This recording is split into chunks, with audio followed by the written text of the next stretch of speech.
नमस्कार। CBC lecture series में मैं डॉक्टर अमिताभ सिंह एक इंटरेस्टिंग और इम्पॉर्टेंट टॉपिक के साथ आपके समक्ष उपस्थित हूं। आज जिस टॉपिक की बात करेंगे उसका नाम है सेक्शन 144 सीपीसी में डिस्कस किए हुए रिस्टीट्यूशन किसे कहते हैं। अब इसको आप अगर एक उदाहरण के माध्यम से आपके सामने रखें तो मान लेते हैं कि ए ने बी के ऊपर एक मुकदमा फाइल किया, एक सिविल का मुकदमा फाइल किया। ए और बी के बीच में एक मकान की ओनरशिप को लेकर के, मकान के पोजीशन को लेकर के झगड़ा है। ए ने बी के खिलाफ सिलचर के सिविल जज सीनियर डिवीजन की कोर्ट में मुकदमा फाइल कर दिया। मुकदमा फाइल किया गया ए की ओर से बी के खिलाफ। इस मुकदमे में सिविल जज सीनियर डिवीजन की ओर से जो डिग्री पास की गई वो ए के फेवर में कर दी गई।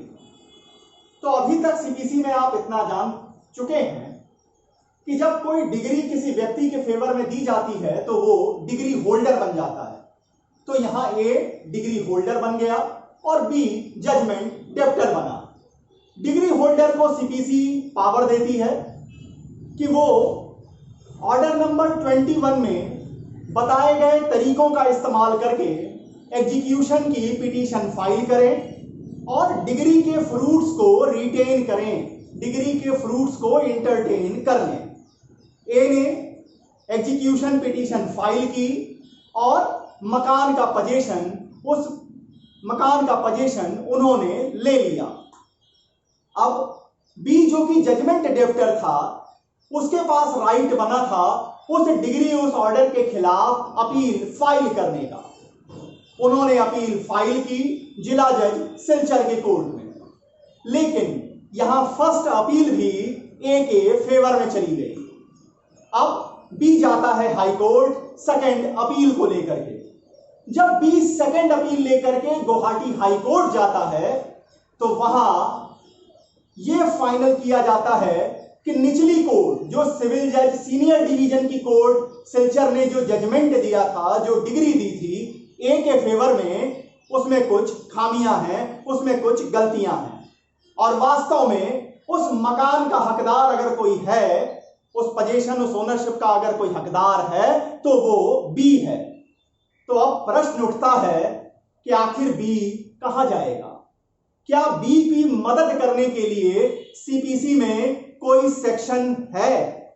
क्या कोई ऐसा इंस्ट्रूमेंट सीपीसी प्रोवाइड करती है उन सारे जजमेंट डेप्टर्स को जो निचली कोर्ट में अपना मुकदमा हार गए हैं, लेकिन अपर कोर्ट के सीनियर कोर्ट के जजमेंट के कारण, चाहे वो रिवीजन में दी गई हो चाहे अपील में दी गई हो, यह फाइनल किया गया सीनियर कोर्ट के द्वारा, अपीलाट कोर्ट के द्वारा, रिवीजनल कोर्ट के द्वारा कि जिस पार्टी को निचली वाली कोर्ट ने हारी हुई पार्टी कहा था वो वास्तव में वही प्रॉपर पार्टी है मुकदमे की, वही जीता हुआ पक्षकार है।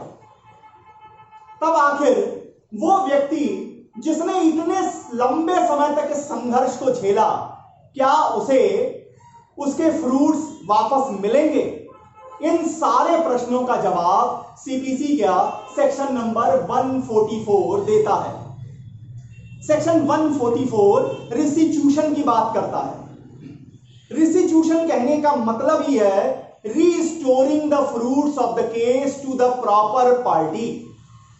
सेक्शन 144 ऐसे लोगों को रेमेडी देता है, ऐसे लोगों को यह विश्वास दिलाता है कि न्यायपालिका के द्वारा किसी भी काम से, न्यायपालिका के किसी भी काम से मुकदमे के पक्षकारों को इंजरी नहीं होने दी जाएगी।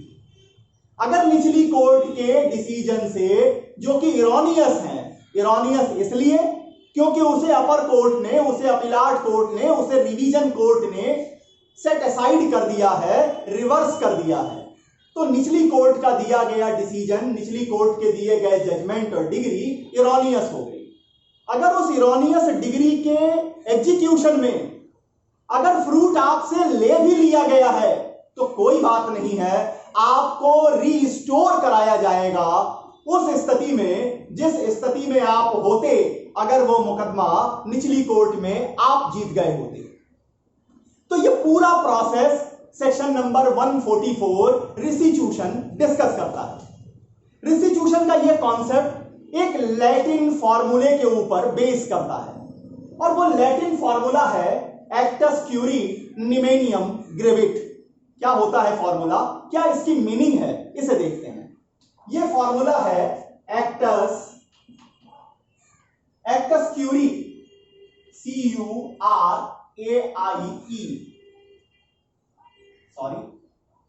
CURIAE एक्टस क्यूरी निमेनियम ग्रेविट NEMINEM निमेनियम ग्रेविट GRAVABIT। ये एक लैटिन फॉर्मूला है। ये क्या कहता है, ये कहता है act of court shall harm no one. मतलब क्या है, ये कहता है act of court shall harm no one.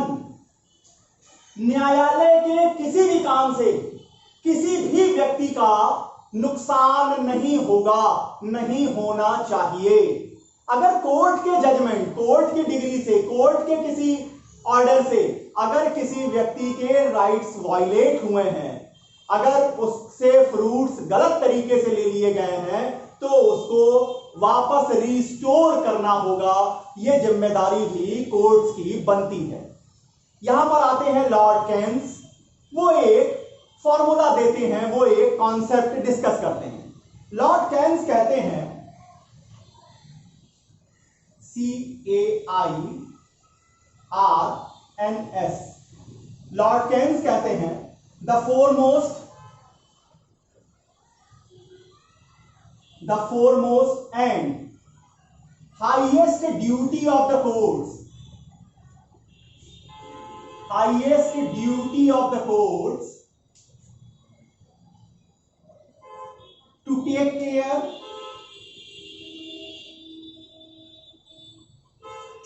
care that the act of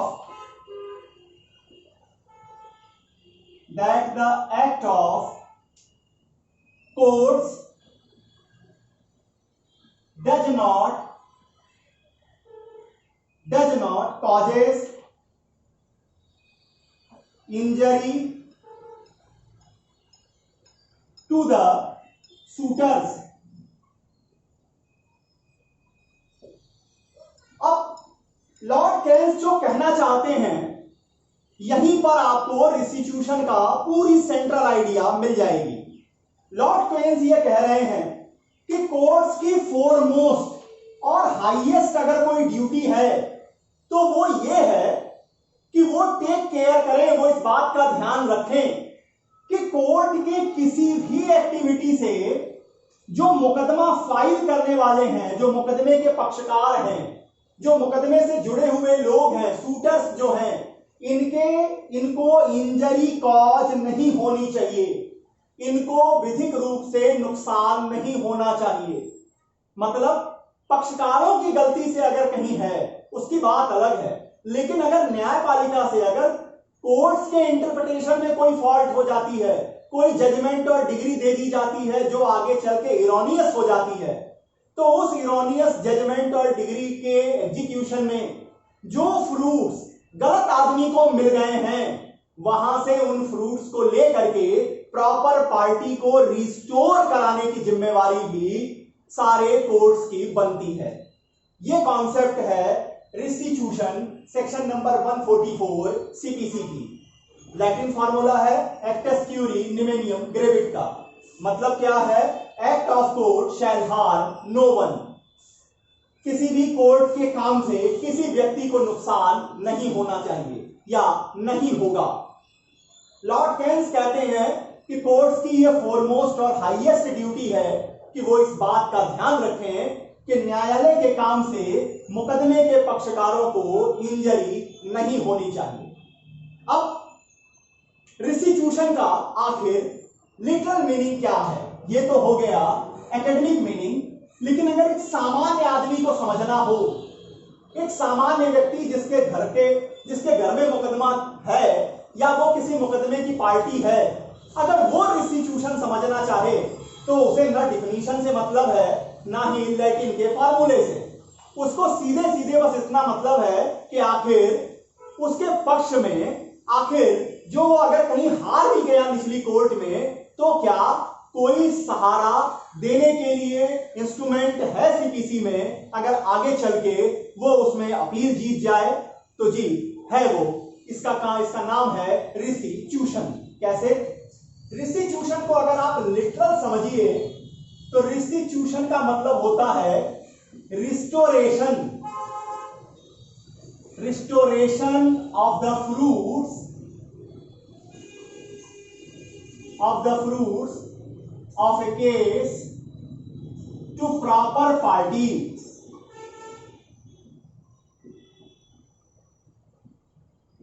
अब इसे अगर आप एक एग्जांपल से समझ लीजिए तो बिल्कुल क्लियर हो जाएगा कि आखिर रिस्टिट्यूशन होता क्या है। एक एग्जांपल ले लेते हैं, एक फिड्यूशरी, दो नामों का एग्जांपल ले लेते हैं। रमेश जी ने केस फाइल किया सुरेश के खिलाफ सिविल जज सीनियर डिवीजन सिलचर या कछार के कोर्ट में। यह डिस्प्यूट क्या था? डिस्प्यूट था हाउस प्रॉपर्टी का। ध्यान दीजिए, रमेश जी ने सुरेश के खिलाफ मुकदमा फाइल किया सिविल जज सीनियर डिवीजन की कोर्ट में सिलचर में। हाउस प्रॉपर्टी सिलचर में सिचुएटेड है और इस कोर्ट ने, सिलचर की सिविल जज सीनियर कोर्ट ने जो जजमेंट दिया, जो डिग्री दी, वो ए के फेवर में, मतलब रमेश जी के फेवर में हो गई। रमेश जी हो गए डिग्री होल्डर और सुरेश इस जजमेंट के जरिए, इस डिग्री के जरिए बन गए जजमेंट डेबिटर। अब हम ये जानते हैं कि सीपीसी में डिग्री होल्डर के पास पावर होता है कि वो एग्जीक्यूशन की पिटीशन फाइल करें। ऑर्डर 21 तरीके बताता है जिससे इस डिग्री के फ्रूट्स को डिग्री होल्डर एंटरटेन कर सकते हैं। रमेश जी ने एग्जीक्यूशन कराया, एग्जीक्यूशन पिटीशन फाइल की और क्या किया? हाउस प्रॉपर्टी का पोजीशन ले लिया, इन्होंने पोजीशन हासिल कर लिया। अब जजमेंट डेप्टर के पास क्या पावर होता है? जजमेंट डेप्टर ने अपील, फर्स्ट अपील फाइल की, कहां पर की? ये इन्होंने की डिस्ट्रिक्ट जज कछार या डिस्ट्रिक्ट जज सिलचर के यहां। यहां क्या हुआ? यहां फिर सुरेश सुरेश यहां फिर हार गए। अब सुरेश जी ने सेकंड अपील फाइल की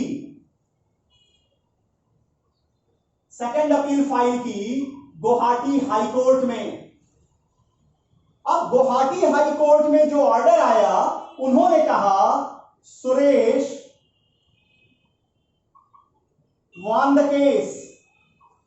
गुवाहाटी हाई कोर्ट ने सेकंड अपील को सुन करके यह फाइनलाइज किया कि सिलचर के सिविल जज सीनियर डिवीजन ने जो जजमेंट, जो डिग्री रमेश के फेवर में दी थी, वो गलत थी।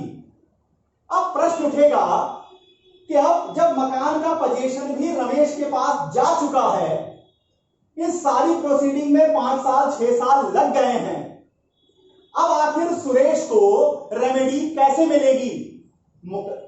गुवाहाटी हाई कोर्ट ने उनको एक कागज पकड़ा दिया जिस कागज में ये हो गया कि वो वास्तव में उन्हें मुकदमा जीतना था, निचले वाली कोर्ट के इंटरप्रिटेशन में गलती है, वो जजमेंट इरोनियस है, उसे सेट असाइड कर दिया और ये बताया कि Suresh you won the case. तो रिस्टिट्यूशन कहता है अब ऐसी सर्कमस्टांसेस में सुरेश क्या करेंगे? सुरेश अब फाइल करेंगे रिस्टिट्यूशन पिटीशन, लिख दीजिए रिस्टिट्यूशन की पिटीशन सुरेश फाइल करेंगे और कहां फाइल करेंगे? उसी कोर्ट में फाइल करेंगे जिन्होंने वो डिसीजन और ऑर्डर दिया था। अब उस कोर्ट का क्या काम होगा? अब उस कोर्ट का काम होगा इस फ्रूट को, जो ये हाउस प्रॉपर्टी रमेश के पास चली गई है, इस हाउस प्रॉपर्टी को फिर से सुरेश के पोजीशन में ले आना। तो मतलब अगर आप निचली कोर्ट में हार भी गए हैं तो एकदम निराश न हो, आप रिवीजन में जाएं, आप अपील में जाएं। अगर अपीलाट कोर्ट आपके फेवर में डिसीजन और ऑर्डर दे देगी, अगर रिवीजन आपके फेवर में हो जाएगा तो कोई बात नहीं। अगर एग्जीक्यूशन में आपसे वो चीज छीनी भी जा चुकी है तो आपको वो इमूवेबल प्रॉपर्टी, वो मूवेबल प्रॉपर्टी, वो राइट्स वापस रिस्टोर कराए जाएंगे। इसी को रिस्टिट्यूशन कहते हैं। अब इसके कुछ इंपॉर्टेंट पहलुओं को देख लेते हैं कि आखिर कौन कौन सूट फाइल कर सकता है, कितने दिन के अंदर आप ये रिस्टिट्यूशन पिटीशन फाइल करेंगे, क्या इस पे रेस जुडिकेटा लगेगा या नहीं लगेगा, और क्या रिस्टिट्यूशन के ऑर्डर के खिलाफ आप अपील में जा सकते हैं या नहीं जा सकते। तो पहला प्रश्न उठता है कि आखिर कौन रिस्टिट्यूशन की पिटीशन फाइल कर सकेगा, कौन लोग एथराइज होंगे रिस्टिट्यूशन की पिटीशन को फाइल करने के लिए। तो रिस्टिट्यूशन की पिटीशन फाइल करने के लिए पहला प्रश्न उठेगा, हु मे अप्लाई, कौन रिस्टिट्यूशन की एप्लीकेशन पिटीशन फाइल करेगा। तो पहली चीज कहता है कि जो पार्टी टू द सूट है, जो उस मुकदमे के पक्षकार हैं, या all such persons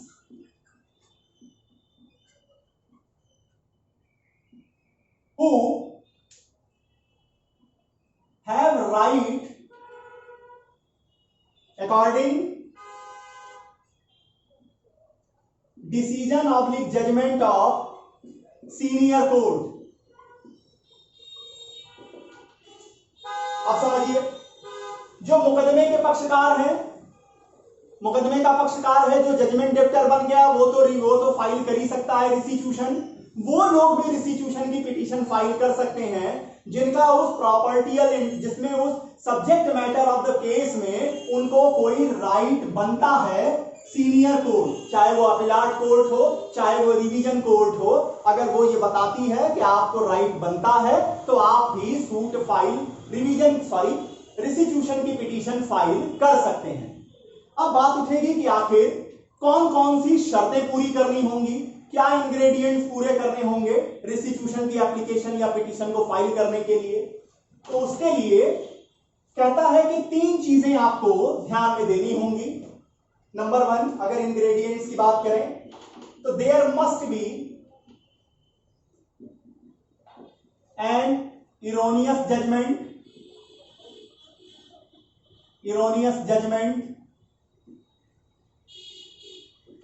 number second है fruits has been received by one party in execution। Number 3, such judgment has been reversed।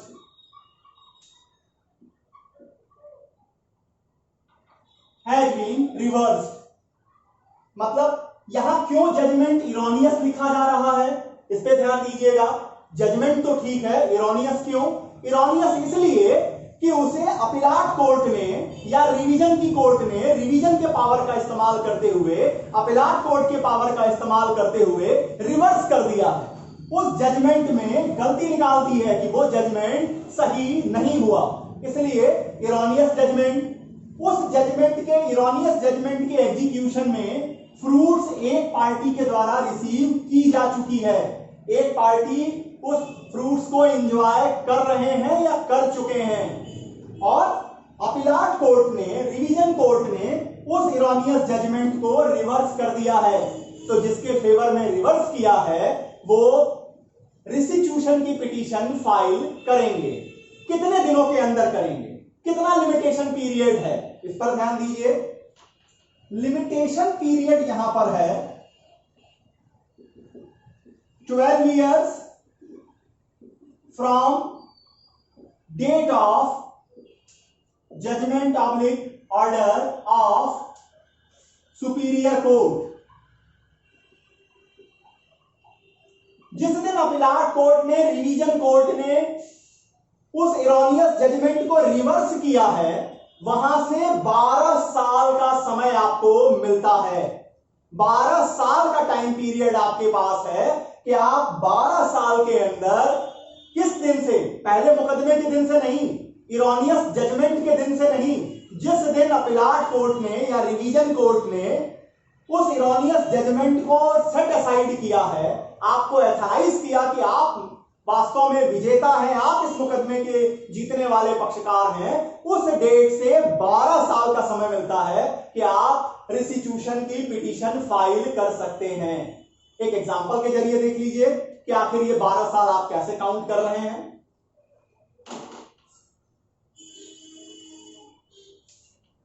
Limitation period 12 साल का अगर एग्जांपल देना हो, मान लेते हैं वही रमेश जी वाला ही एग्जांपल कि रमेश जी ने सूट फाइल की थी सुरेश के खिलाफ। सूट फाइल हुई थी 2019 में और डिग्री आ गई थी 2020 में।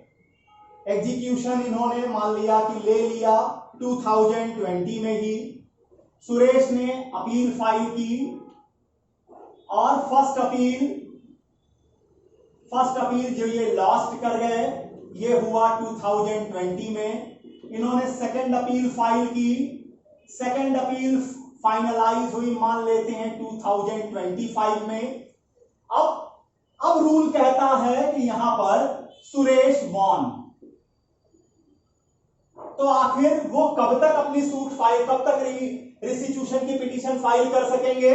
इसका जवाब है 2025 से 12 साल का समय इन्हें मिलेगा। 2037 तक वो अपनी रिस्टिट्यूशन की पिटीशन फाइल कर सकते हैं। किस कोर्ट में करेंगे? जाना आपको उसी कोर्ट में होगा जिस कोर्ट ने वो इरोनियस जजमेंट और ऑर्डर दिया था। क्लियर? अब यहां पर समझिए कि रिस्टिट्यूशन कहते किसे हैं, कंडीशन क्या पूरी करनी होगी और कौन इसके लिए अप्लाई करेगा। एक बात को आप समझिए कि सेक्शन 144 किसी सब्सटेंटिव राइट की बात नहीं करता। देखने में लगेगा कि मामले के उस हारे हुए पक्षकार को एक अधिकार मिल रहा है, लेकिन वास्तव में यह कोई सब्सटेंटिव राइट नहीं दिया जा रहा है। यह तो जो कोर्ट्स का पावर है उसको रेगुलेट करने वाला प्रोविजन है कि अगर कोर्ट्स के कामकाज से, कोर्ट की कार्यवाही से अगर किसी का नुकसान हुआ है तो वो नुकसान कोर्ट की गलती से हुआ है, उसे पक्षकार बियर नहीं करेगा, उसे पार्टी उसके कारण सफर नहीं करेगी। तो ये कोई सब्सटेंटिव राइट नहीं देता। अब प्रश्न उठता है कि क्या रिस्टिट्यूशन के मैटर में रेस जुडिकेटा अप्लाई करेगा? तो इसका आंसर है जी, अप्लाई करेगा रेस जुडिकेटा। अगर रिस्टिट्यूशन की एप्लीकेशन को मेरिट पे डिसमिस किया गया है, पार्टीज को सुनने के बाद मेरिट पे डिसमिस किया गया है, तो वहां रेस जुडिकेटा अप्लाई करेगा। लेकिन अगर रिस्टिट्यूशन की एप्लीकेशन को, अगर रिस्टिट्यूशन पिटीशन को टेक्निकल ग्राउंड्स पे डिसमिस कर दिया गया है तो वहां रेस जुडिकेटा एप्लीकेबल नहीं होगा। फिर प्रश्न उठता है कि क्या रिस्टिट्यूशन के इस पिटीशन पे जो भी ऑर्डर आएंगे, क्या उस ऑर्डर के खिलाफ अपील फाइल की जा सकती है? तो इसका भी आंसर है कि जी हां, अपील फाइल की जा सकती है। इतनी बातें रिस्टिट्यूशन के केस में मैंने आपके सामने रखी। उम्मीद करता हूं कि रिस्टिट्यूशन को समझाने में मेरा प्रयास सफल रहा होगा। अगर आपको सीपीसी के में मेरे लेक्चर्स से आपको ये थोड़ी भी सब्जेक्ट को समझने में मदद मिलती है तो कृपा करके इस चैनल को लाइक कीजिए, सब्सक्राइब कीजिए और अपने मित्रों से जो लॉ की दुनिया से जुड़े हुए हैं और वो लोग जो कानून को आसान सी भाषा में समझना चाहते हैं उन्हें रेफर करिए। सीपीसी लेक्चर सीरीज में अगला इंपॉर्टेंट टॉपिक आपके सामने लेकर आऊंगा, कैविएट। कैविएट क्या होता है, क्यों कैविएट फाइल करना चाहिए अपने मुकदमे में, ये जानने के लिए बने रहिए इस चैनल के साथ। तब तक के लिए बहुत बहुत धन्यवाद। नमस्कार।